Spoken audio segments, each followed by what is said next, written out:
La vertu de patience. Le dictionnaire dit de la patience: vertu qui consiste à endurer avec constance et résignation les vicissitudes et les malheurs.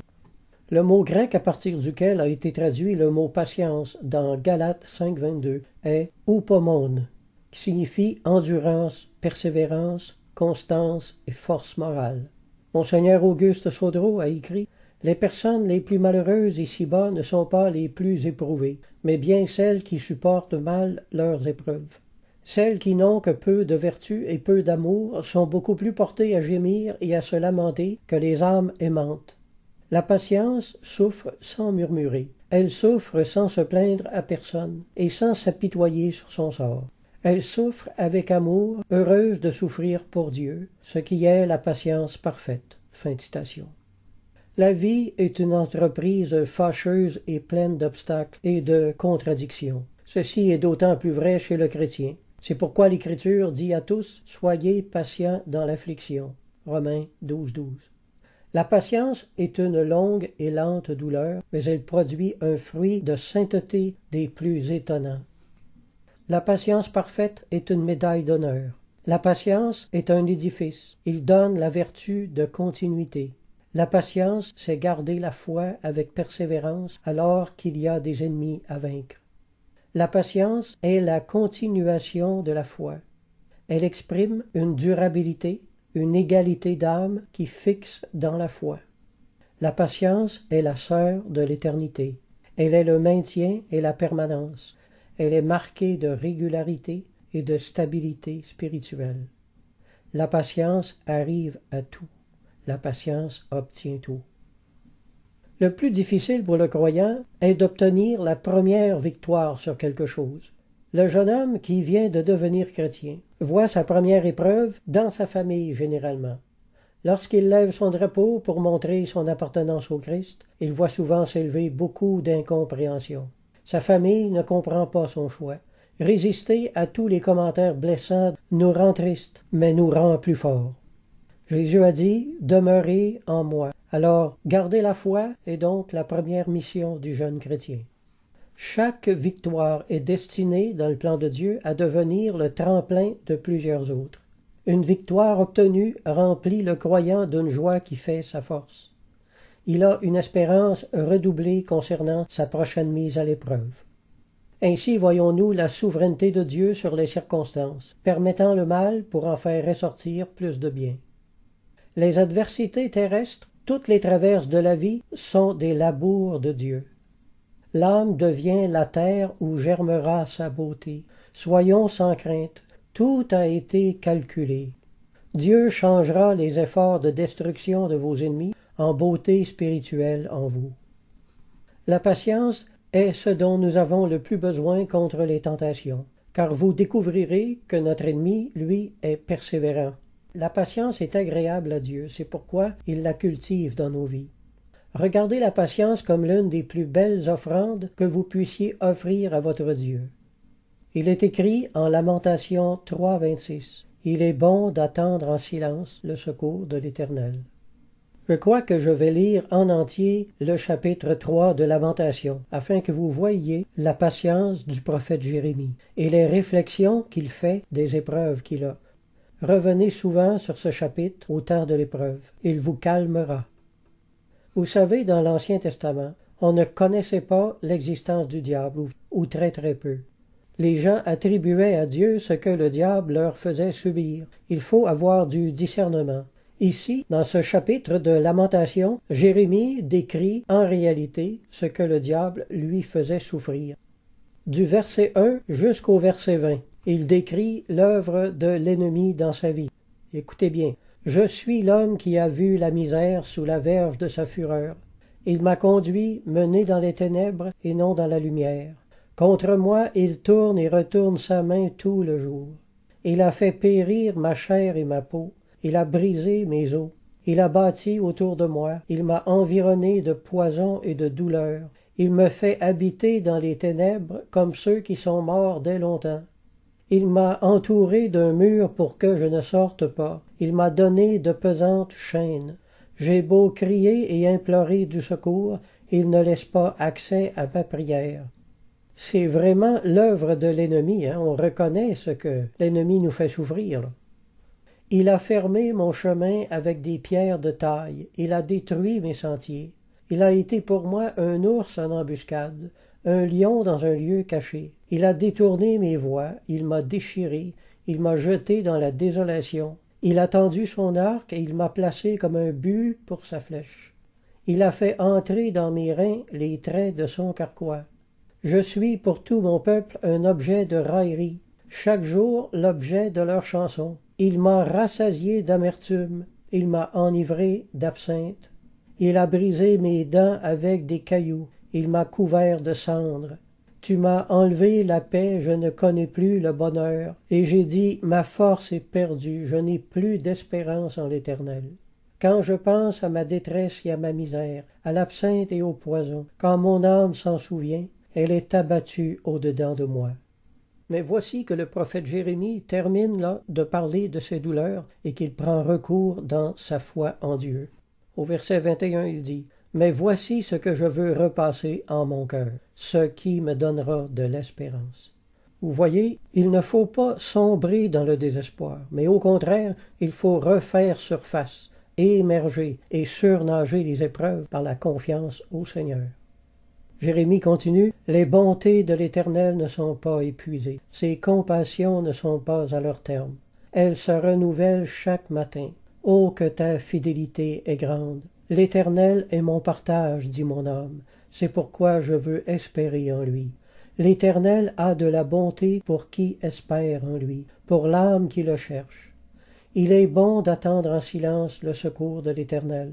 Il est bon pour l'homme de porter le joug dans sa jeunesse. Il se tiendra solitaire et silencieux, parce que l'Éternel le lui impose. Il mettra sa bouche dans la poussière, mais sans perdre toute espérance. Il présentera la joue à celui qui le frappe, il se rassasiera d'opprobre, mais le Seigneur ne rejette pas à toujours. Mais lorsqu'il afflige, il a compassion selon sa grande miséricorde. Car ce n'est pas volontiers qu'il humilie et qu'il afflige les enfants des hommes.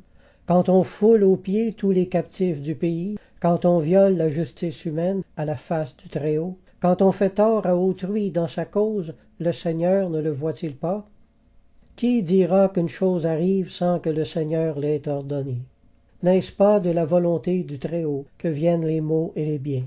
Pourquoi l'homme vivant se plaindrait-il? Que chacun se plaigne de ses propres péchés.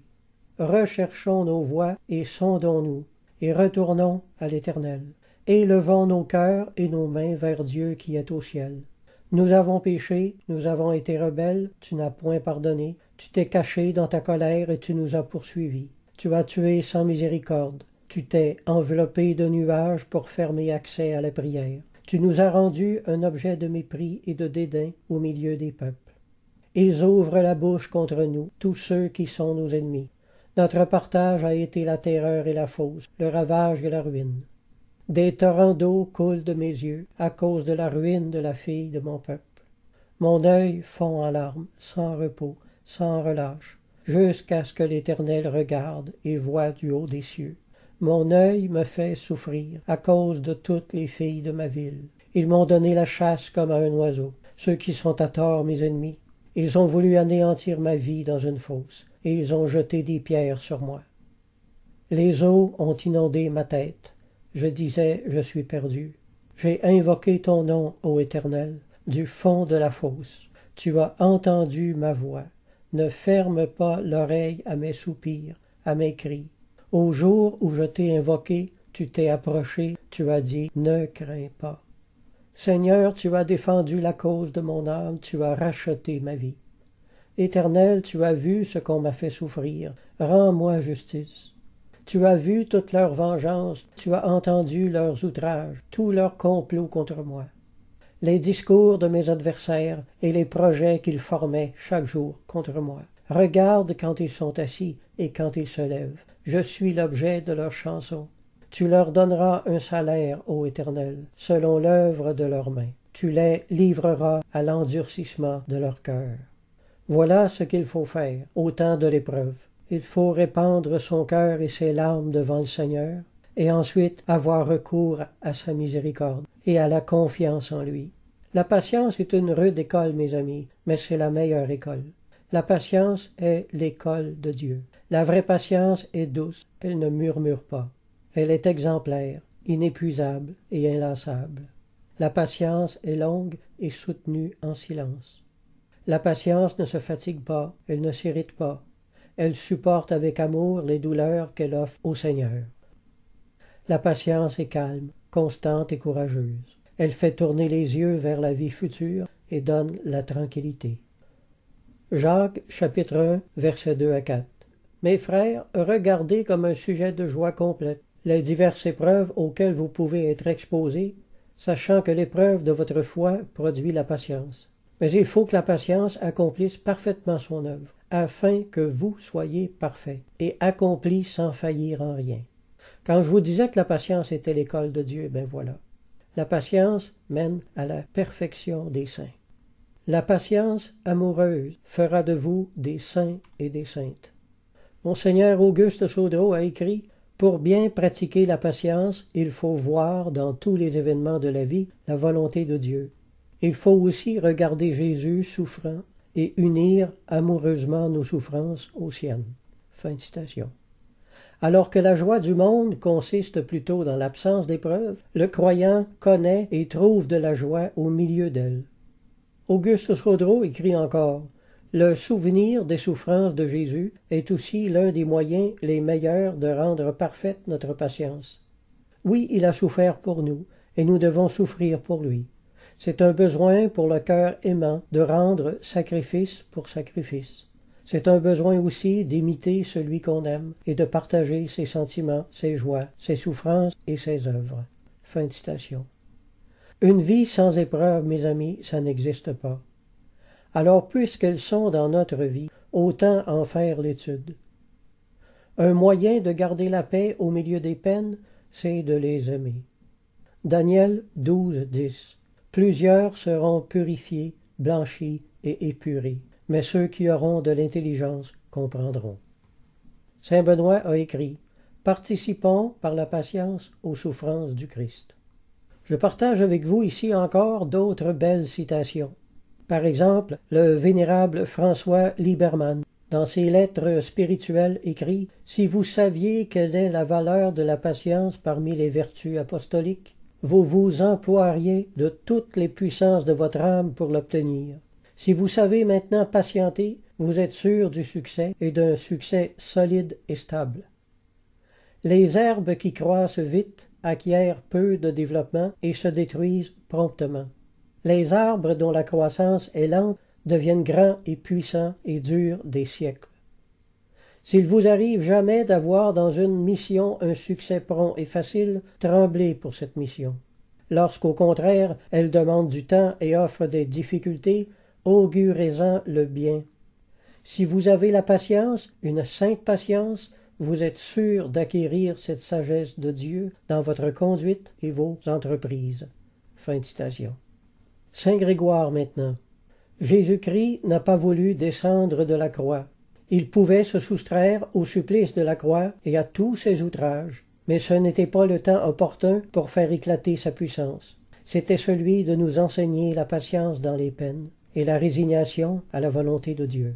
De même, saint Augustin nous dit que Jésus-Christ n'a pas voulu se préserver de la mort, d'abord pour accomplir la volonté de son Père, et ensuite pour ne pas nous priver de ce grand exemple de patience. Saint Grégoire écrit ailleurs « Les saints, en recevant les injures, loin de penser à se venger et de se troubler, se réjouissent de se voir méprisés comme Jésus-Christ l'a été. Ne rougissons donc point d'embrasser, pour l'amour de Jésus-Christ, les humiliations que nous recevons, puisque Jésus en a tant subi pour l'amour de nous. Voilà comment la croix, soufferte avec patience par le mauvais larron, ne fit qu'augmenter son malheur, tandis qu'au bon larron, soufferte avec patience, elle servit d'échelle pour monter au ciel. » Il termine par cette prière « Mon doux Sauveur, par le mérite de votre patience, accordez-moi la patience et la résignation dans les maladies. » Saint Augustin maintenant. Ceux qui aiment Jésus crucifié supportent la vie avec patience et reçoivent la mort avec plaisir. Avant de comprendre, nous nous irritons devant les épreuves et les contrariétés de la vie. mais maintenant nous comprenons qu'elles servent toutes à notre sanctification. Hébreux 12, versets 2 et 3. Ayant les regards sur Jésus, le chef et le consommateur de la foi, qui en vue de la joie qui lui était réservée, a souffert la croix et méprisé l'ignominie. L'ignominie, c'est une grande honte publique, et s'est assis à la droite du trône de Dieu. Considérez en effet celui qui a supporté contre sa personne une telle opposition de la part des pécheurs, afin que vous ne vous lassiez point l'âme découragée. Le père Norbert Bethez a écrit: il est notre Créateur et notre Conservateur. Voilà le fondement de la confiance. La patience repose sur le fondement de la confiance et de l'amour. Luc 12, versets 52 et 53. Car désormais 5 dans une maison seront divisés, 3 contre 2 et 2 contre 3. Le père contre le fils et le fils contre le père. La mère contre la fille et la fille contre la mère. La belle-mère contre la belle-fille et la belle-fille contre la belle-mère. La décision de suivre le Christ bouleverse quelquefois nos relations familiales. Galates chapitre 4, versets 28 et 29. Pour vous, frères, comme Isaac, vous êtes enfants de la promesse, et de même qu'alors celui qui était né selon la chair persécutait celui qui était né selon l'esprit, ainsi en est-il encore maintenant. Matthieu 10, 36. Et l'homme aura pour ennemi les gens de sa maison. Thomas à Kempis a écrit: il vaut mieux être haï des méchants que d'en être aimé. Cependant, si nous sommes patients, nous pourrons avec le temps amener d'autres membres de notre famille à aimer le Christ. Moi, ça fait 44 ans que je suis chrétien. J'ai observé quelque chose. Il est très rare que Dieu ne sauve qu'une seule personne dans une famille. D'habitude, le premier converti en amène toujours au moins un autre. Le père Charles Hubert a écrit: vous qui êtes le terme dernier, vous acceptez d'être aussi le chemin qui y mène. Vous qui êtes la fin, vous voulez encore être la voie d'accès. C'est par vous qu'on rentre chez vous. C'est chez vous que vos brebis sont chez elles. Le père Nicolas Groux maintenant. Comme les maux de la vie sont inévitables et que la patience seule peut les adoucir, pour peu qu'on réfléchisse, on tombe aisément d'accord que cette vertu est d'un usage nécessaire. La patience ne s'acquiert que par degrés, et c'est toujours à l'égard de cette vertu que se vérifie la maxime de Jésus-Christ: celui qui est fidèle dans les petites choses le sera aussi dans les grandes. Fin de citation. À la vue de tous les pièges de l'ennemi, saint Antoine s'écria en soupirant: qui pourra échapper à tant de dangers? Une voix lui répondit: l'homme humble marche avec assurance. Celui qui incline la tête en marchant n'a pas à craindre d'être pris dans le filet. Fin de citation. Alors voyons-nous que la patience est le point essentiel de la discipline spirituelle. La patience sert à armer l'homme contre la douleur. La seule façon de traiter avec la douleur, c'est de la laisser passer à travers nous, comme Jésus a laissé entrer les clous de la croix. La patience, en nous sanctifiant, devient une source de gloire pour Dieu et pour nous. Les vertus doivent être recherchées parce qu'elles ont toutes le pouvoir de nous faire monter vers Dieu. Les saints sont la gloire de Dieu. La vertu de patience, soit dans l'adversité, soit dans la maladie, soit dans les injures et les mauvais traitements, les anges et le ciel tout entier seront dans l'admiration en vous regardant. À l'époque des grandes persécutions romaines, en admirant la patience des chrétiens, les païens qui étaient témoins de leur constance invincible dans les tourments disaient: qu'il est grand le Dieu des chrétiens. Et ça, c'est historique, hein? La patience des chrétiens convertissait des foules entières. En Actes, chapitre 1, verset 8, Jésus a dit: mais vous recevrez une puissance, le Saint-Esprit survenant sur vous, et vous serez mes témoins. Le mot témoin peut aussi être traduit par martyr. Nous pourrions alors dire: vous serez mes martyrs témoins, ou témoins par le martyr. Les grandes occasions de souffrir ne sont pas fréquentes, mais les petites se présentent tous les jours, presque à chaque instant. Or, la moindre contrariété supportée pour Dieu ne sera pas sans récompense. Thérèse Martin a écrit: de moment en moment, on peut beaucoup supporter. C'est parce qu'on pense au passé et à l'avenir qu'on se décourage et qu'on se désespère. Le père Garrigou Lagrange. Le joug du Seigneur est doux et son fardeau est léger. Le poids de son fardeau diminue avec le progrès de la patience, de l'humilité et de la douceur. Le père Jean-Nicolas Groux. Comme les maux de la vie sont inévitables et que la patience seule peut les adoucir, pour peu qu'on réfléchisse, on tombe aisément d'accord que cette vertu est d'un usage nécessaire. Le Padre Pio, si les gens connaissaient la valeur de la souffrance, ils la demanderaient. Alors tandis que nous avons faim et soif d'être comblés en tout, le Seigneur nous prive pour former la patience en nous. Dieu veut nous bénir, mais il veut aussi nous embellir. Pour ce faire, il fait passer ses enfants par de pénibles états d'impuissance. Ici se trouve précisément le point délicat. Savoir accepter ces expériences sans tomber dans le découragement et nous rappeler que Dieu tire le bien du mal. Celui qui comprend l'œuvre de Dieu, les épreuves ne sont plus des scandales. Le Père Gabriel a écrit cette courte prière. Pour tirer profit des tribulations, enseignez-moi à les accepter en pleine conformité à votre volonté. Autrement, elles me seraient très lourdes et insupportables. La patience est une vertu de nécessité primordiale et quotidienne sur la terre. Souffrir avec impatience multiplie la douleur. Celui qui l'embrasse par amour l'allège. L'on devient patient en accomplissant des actes de patience. Le christianisme est une religion d'héroïcité. En s'habituant à accepter avec douceur tout ce qui contrarie et fait souffrir, le chrétien fait preuve d'héroïsme. Le croyant vit d'une façon qui est impossible aux hommes ordinaires. La patience dans l'épreuve est une vertu héroïque.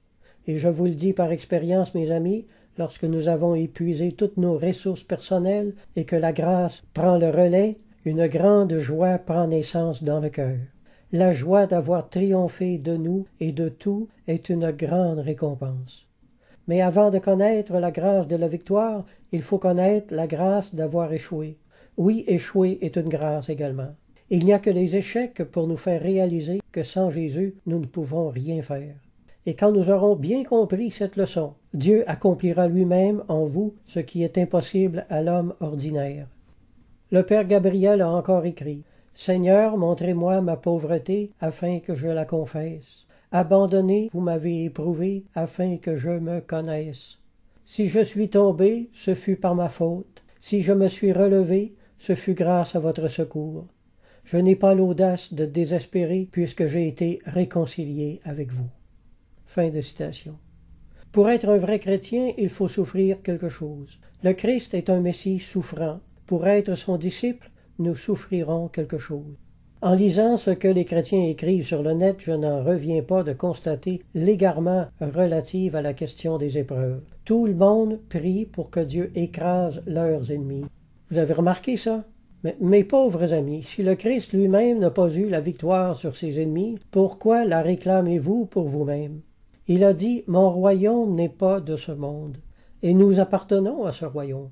Oui, le Seigneur nous délivre de nos ennemis éventuellement, mais entre-temps, leur présence dans nos vies est nécessaire. C'est comme vouloir ressusciter, mais sans mourir. Et quand on ne comprend pas comment fonctionne le christianisme, il n'est pas étonnant qu'il ne fonctionne pas. Alors, à quelque part, il faut souffrir quelque chose, c'est là toute l'école de Dieu. Lorsque vous aurez compris ces choses, vous grandirez et deviendrez parfaits. Le Père de Lamennais a écrit « Que vous arrive-t-il que Dieu n'ait prévu et que Dieu n'ait voulu? La patience n'est donc qu'une soumission douce et calme à ce qu'il ordonne, et sans elle, nous vivons dans un trouble perpétuel. » Fin de citation. Les âmes vertueuses savent se taire et sacrifier au Seigneur leurs peines secrètes. Le Père céleste se plaît à regarder la vaillance du combat de ces âmes.